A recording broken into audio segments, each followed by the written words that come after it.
समाचार नेटवर्क के दर्शकों को हमारा प्यार भरा नमस्कार। दोस्तों, आज हम आपको बताते हैं एग्जिट पोल की पोल क्या है। 3 दिसंबर रविवार को मतदान की पेटियां खोली जाएंगी, गिनती शुरू हो जाएगी और सभी आप लोगों को सबको पता चलने लगेगा कि किसका पलड़ा कहाँ कितना भारी है। अपने अपने प्रत्याशी को जिताने के लिए कोई दुआएं कर रहा होगा, कोई प्रार्थना कर रहा होगा, कोई कुछ कर रहा होगा, कोई कुछ कर रहा, पता नहीं लोग क्या क्या करते हैं, आप जैसे कि सभी जानते हैं। लेकिन उससे पहले चुनाव एग्जिट पोल, चुनाव आयोग की पाबंदी की लक्ष्मण रेखा हटते ही बहुत सारे चैनलों पे, बहुत सारे अखबारों में हेडलाइन 5 राज्यों के चुनाव, मिजोरम, छत्तीसगढ़, तेलंगाना, राजस्थान, मध्य प्रदेश। अब आप ये देखिएगा, 5 राज्य के चुनाव, सभी को पता 5 राज्य चुनाव किस आधार पर हुए, चुनाव में क्या मुद्दे रहे, सब भूल गए। चुनाव से पहले मतदाता भी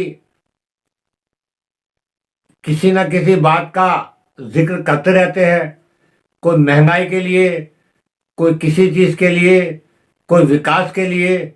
लेकिन जैसे ही चुनाव करीब आते हैं लोग सब भूल जाते हैं, सारे मुद्दे भूल जाते हैं। हमने कई लोगों से मतदान के दिन पूछा, भाई आप मत डाल के आए हो तो आपके क्या मुद्दे थे दिल में और किन मुद्दों पे आप मतदान करके आए हो।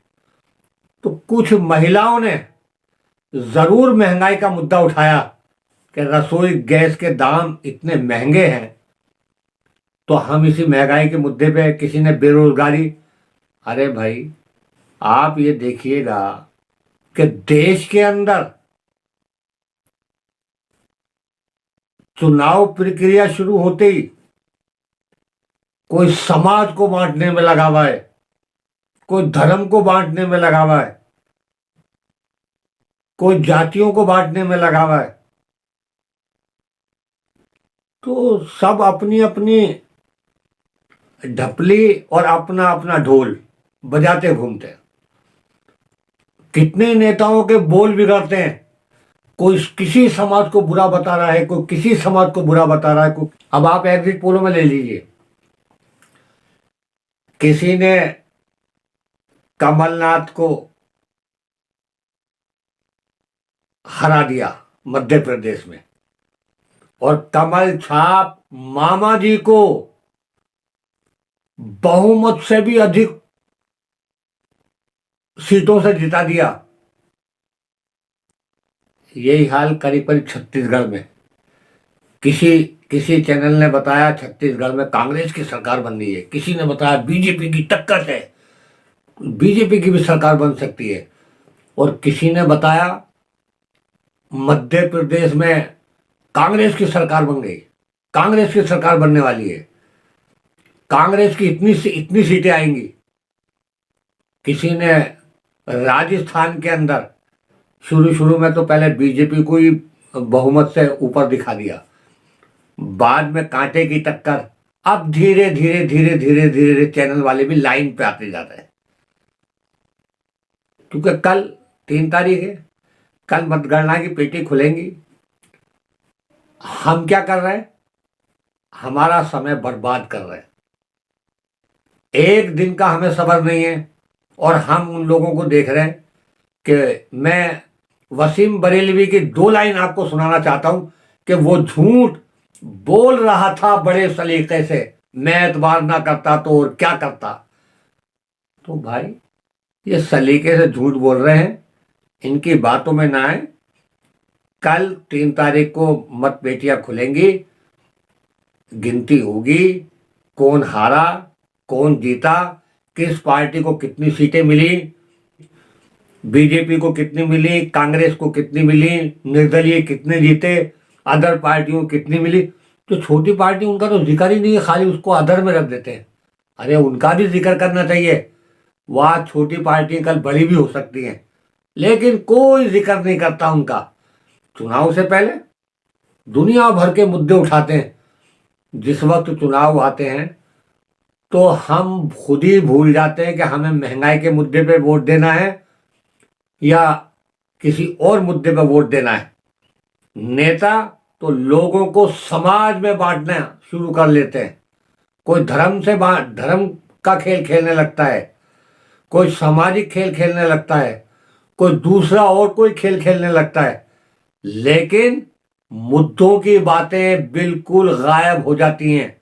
कोई अपनी योजनाओं को गिनाता है, कोई चुनाव यहां लड़ रहा है और मोदी जी के योजनाओं को गिना रहा है। अरे भाई, असेंबली के चुनाव हैं, आपने इस प्रदेश में क्या किया आप उसको गिनाएं। आप सेंट्रल गवर्नमेंट का बखान कर रहे हैं, उसकी योजनाओं गिना रहे हैं। कभी किसी ने ये पूछा बड़े चैनल ने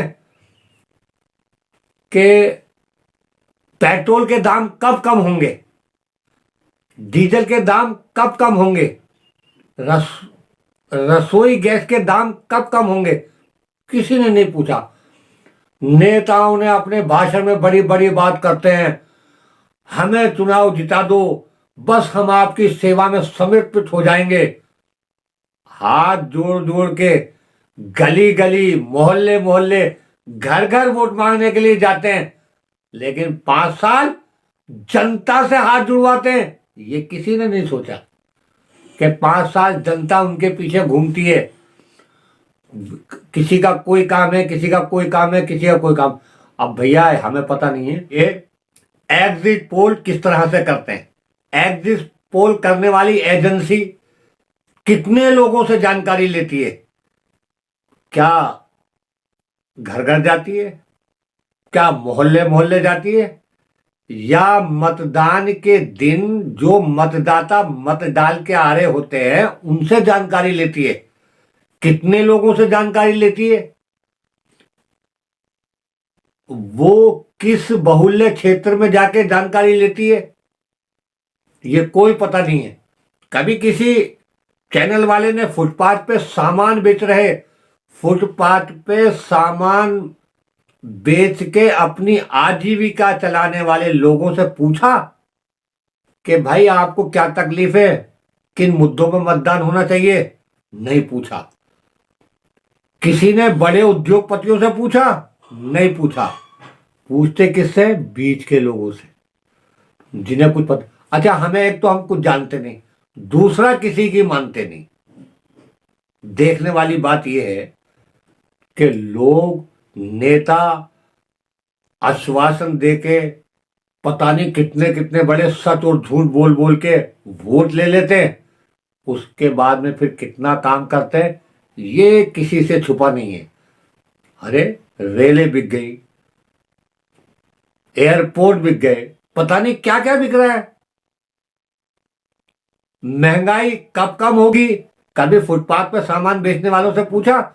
उनसे पूछा कि महंगाई, ये भैया आटे पे जीएसटी लगा रखी है, खाने की तमाम चीजों पे जीएसटी लगा रखी है, ये कब कम होगी, घटेगी नहीं घटेगी, क्या होगा? मैं तो कहता हूं कि इन 2 लाइनों को याद रखिएगा जो मैं सुनाने जा रहा हूं। जिंदगी कैसे गुजरती है ये उनसे पूछिए जिनके पल्ले रोटी कपड़ा और मकान कुछ भी नहीं।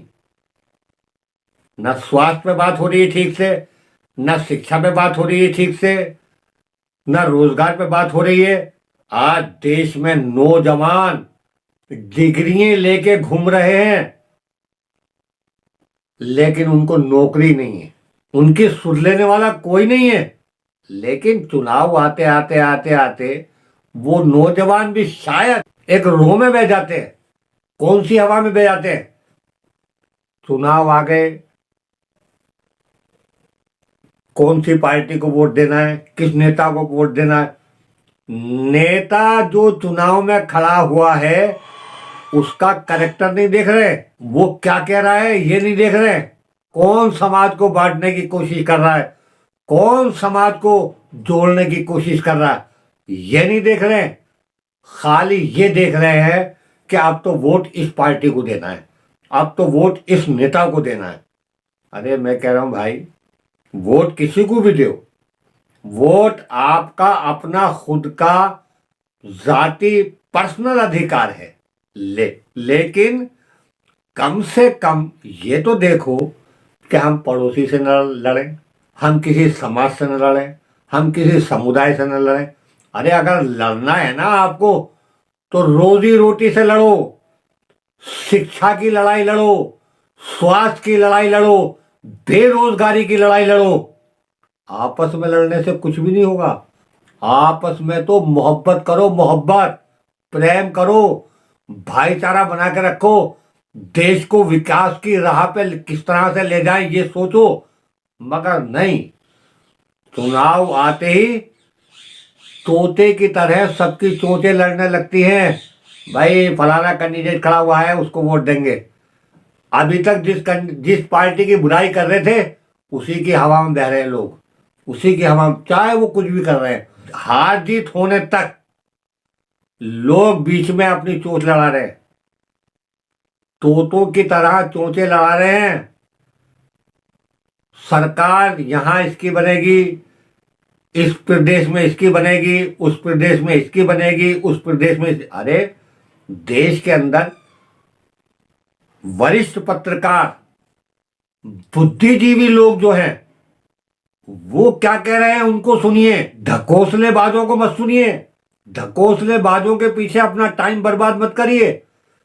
अगर आपको अपना टाइम बर्बाद करना है तो अपने रोजगार के पीछे टाइम बर्बाद करो, रोजी रोटी के पीछे टाइम बर्बाद करो। कोई भी मतदाता अपने नेता से ये नहीं पूछ रहा पेट्रोल के दाम कब कम होंगे। ये खाने की चीजों पे, घरेलू रसोई सामग्री पे, आटा है, चीनी है, दालें हैं, इन पे जीएसटी कम होगी, इनका पता नहीं है। कोई फुटपाथ पे बैठे दुकानदार से नहीं पूछा जो फुटपाथ पे सामान बेच रहा है। मैंने ऐसे ऐसे लोग देखे हैं जो ग्रेजुएट है, आज उनको रोजगार नहीं है, वो फुटपाथ पे सामान बेच रहे हैं।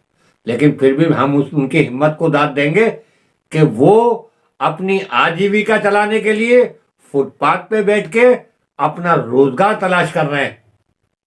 जबकि रोजगार की गारंटी कौन दे रहा है? सरकारें दे रही हैं, नेता दे रहे हैं। लेकिन पेपर वैकेंसी निकलती है तो पेपर लीक हो जाते हैं। पेपर लीक हो गए, इसने एग्जाम दिया था, वो बेचारा सर पकड़ के बैठ जाता है कि पेपर लीक हो गया, मैं तो बहुत अच्छा पेपर दे के आया था, अगर पेपर लीक नहीं होता तो मेरा सिलेक्शन पक्का था। लेकिन नौकरी मिलेगी नहीं मिलेगी, पेपर कैसे लीक हुआ, जांच में सालों निकल जाते हैं। धीरे धीरे वापस फिर 5 साल के बाद में चुनाव आ जाते हैं और नेता लोग अपनी वही पुरानी ढपली लेके बजाना शुरू कर देते हैं। हम आपकी 5 साल तक सेवा करेंगे, हम सबसे अच्छे सेवक हैं, हम आपका हर काम करेंगे। लेकिन चुनाव जीतने के बाद क्या वो आपके सेवक नजर आते हैं? क्या वो आपकी सेवाओं के लिए तत्पर रहते हैं? भैया फिर मैं वही शेर कहूंगा कि वो झूठ बोल रहा था बड़े सलीके से, मैं एतबार ना करता तो और क्या करता।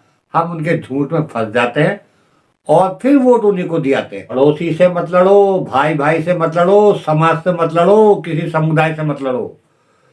अगर लड़ना ही है तो आप लड़ाई लड़ो स्वास्थ्य की, शिक्षा की, बेरोजगारी की, बिजली की, पानी की, जरूरत की हर चीज के लिए, हर चीज की लड़ाई लड़ो। किससे? नेताओं से, जिसको आप वोट देते हो उनसे। विकास की लड़ाई लड़ो, आपस में मत लड़ो। नेताओं की बात अब आगे आप खुद समझदार हैं। एग्जिट पोल और नेताओं के बोल, इन 2 लाइनों से सुनिएगा। हर प्रदेश में ये राजा को ताज बांट देते हैं, नेता चुनाव आते ही समाज बांट देते हैं। सारा वीडियो देखने से लेके सिर्फ 20-22 घंटे का इंतजार करें, 30 घंटे का इंतजार कर लें, ज्यादा से ज्यादा 30 घंटे का इंतजार। नतीजे सब आपके सामने होंगे, सच्चाई आपके सामने होगी। आपसे विदा लेने से पहले दोस्तों, मैं ये 4 लाइनें आपको सुनाना चाहता हूं कि गुमराह कर दिया है बहुत झूठ बोलकर। क्या? गुमराह कर दिया है बहुत झूठ बोलकर। जुमला गरी में अब कोई तासीर नहीं है, और उनसे कहो जो देश को चाहते हैं बांटना, भारत तुम्हारे बाप की जागीर नहीं है, भारत तुम्हारे बाप की जागीर नहीं है। हमारा वीडियो आपको पसंद आया हो तो इसको सब्सक्राइब करना ना भूलें, बेल आइकन का बटन भी जरूर दबाएं। जय हिंद, जय भारत।